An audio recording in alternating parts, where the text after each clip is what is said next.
রামায়ণ ও মহাভারতে এমন 5 জন প্রভাবশালী নারী ছিলেন যারা নিজের স্বামীর মৃত্যুর পর তাদের দেওর ও ভাসুরের সাথে বিবাহ করেছিলেন। আমাদের ভারতীয় সমাজে দেওর ও বৌদির সম্পর্ক মা ও ছেলের সম্পর্ক মানা হয়ে থাকে। তাই বাল্মীকি রামায়ণে উল্লেখিত রয়েছে যে সীতামা তার সমস্ত দেওরদের সমানভাবে খেয়াল রাখতেন, আর তার 3 দেওরও তাকে মাতৃজ্ঞানে পুজো করতেন।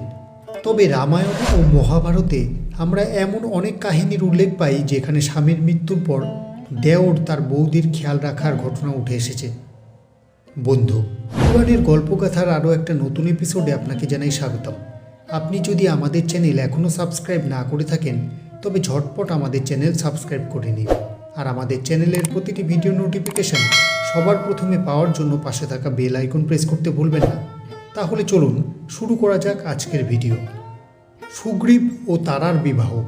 তারা ছিলেন এক সুন্দরী অপ্সরা যার বিবাহ হয়েছিল বানররাজ বালির সাথে। তারা ছিলেন এক অসাধারণ প্রতিভাবান নারী। যখন ভগবান রামের নিক্ষেপিত তীরে আহত বালি তার মৃত্যুর দোরগোড়ায় পৌঁছেছিলেন, তখন বালি তার স্ত্রী তারাকে বলেছিলেন, আমার মৃত্যুর পর তোমার ঐশ্বর্যে কোনো কমতি আসবে না, সেই কারণে তুমি আমার ছোট ভাই সুগ্রীবকে বিবাহ করবে।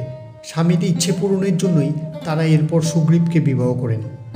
দ্বিতীয়তে যার নাম আসে তিনি হলেন রাবণ পত্নী মন্দোদরী। বাল্মীকি রামায়ণের উল্লেখিত কাহিনী অনুসারে রাবণের মৃত্যুর পর যখন বিভীষণ লঙ্কার রাজা হন, তখন মন্দোদরী তাকে বিবাহ করেন। এই মন্দোদরী ছিলেন অপ্সরা রম্ভার কন্যা।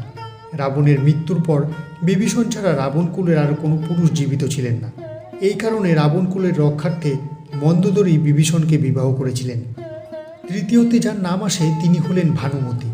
কম্বোজের রাজকুমারী ভানুমতিকে জোর করে বিবাহ করেছিলেন কৌরবপুত্র দুর্যোধন, কিন্তু ভানুমতি ভালোবাসতেন কর্ণকে।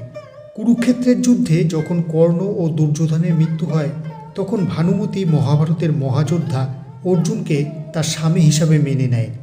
এরপর যাদের নাম আসে তারা হলেন অম্বিকা ও অম্বালিকা। এরা দুজনে ছিলেন কাশীর রাজকুমারী। তাদের বিবাহ হয়েছিল বিচিত্র বীর্যের সাথে। বিচিত্র বীর্য ও পিতামহ ভীষ্ম ছিলেন একে অপরের সৎ ভাই। বিচিত্র বীর্যের মৃত্যুর পর কুরুবংশকে এগিয়ে নিয়ে যাওয়ার মতন আর কোনো উত্তরাধিকারী ছিল না। এমন অবস্থায় 2 রাজকুমারী নিয়োগ প্রথার সাহায্য নিতে বাধ্য হয়েছিলেন।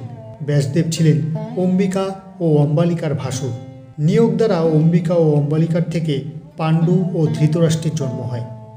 তাহলে বন্ধু, রামায়ণ ও মহাভারতকালের এরাই ছিলেন সেই 5 নারী যারা তাদের স্বামীর মৃত্যুর পর তাদের দেওর ও ভাসুরকে বিবাহ করেছিলেন। আমাদের আজকের ভিডিও বাস এই পর্যন্তই। আমাদের আজকের এই ছোট্ট উপস্থাপনা আপনার কেমন লাগলো সেটা নিচে কমেন্ট বক্সে কমেন্টস করে জানিয়ে দিন। আর ভিডিওটি ভালো লেগে থাকলে একটা লাইক করুন আর শেয়ার করে দিন আরও বন্ধুদের কাছে। তাহলে আরও একটি নতুন কাহিনী নিয়ে দেখা হবে পরবর্তী ভিডিওতে। তার আগে আপনারা অবশ্যই ভালো থাকবেন, সুস্থ থাকবেন। ধন্যবাদ।